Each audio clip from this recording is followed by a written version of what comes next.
minutes. Magandang umaga po sa ating lahat. Pasensya na po, medyo nahuli, pero sabi nila huli man daw, huli pa rin. Ayan. Unang-una po, nagpapasalamat ako, hindi po na opisina po ng Municipal Social Welfare and Development Office sa pangunguna po ni Sir Hernando B. Cayaon. Labis-labis po kaming nagpapasalamat dahil may mga tao po katulad nyo na bukas ang puso na tumulong po sa mga batang katulad po ng mga nag-aaral po dito sa daycare. Malaking tulong po yan para po sa kanila. At ang alam ko po yata yan, may electric fan pa, may mga, at marami pa pong iba. So, mapapakinabangan po talaga ng mga bata yan. Maraming salamat po. Sana marami pa po kayong mga matulungan na mga bata dito po sa, ang alam ko po kasi parang nasa norte, nakabigay na din po kayo ng tulong, ayon po kay siya.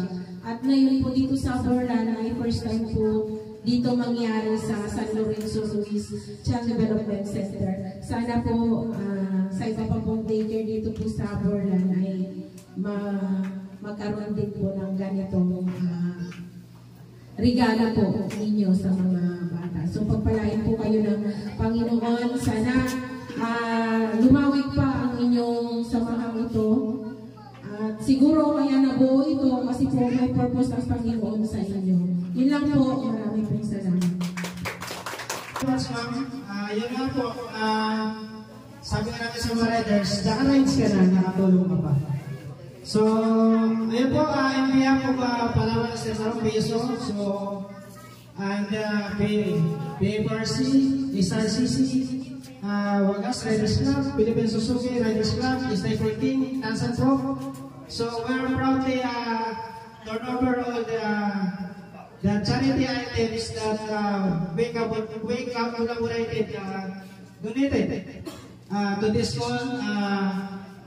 San Lorenzo Ruiz Child Development Center. So, umpisahan po natin dito kay Sir Sam.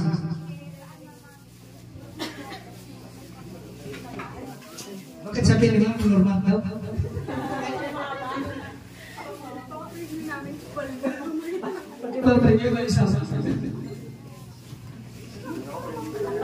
So, yun, Ma'am, any message po?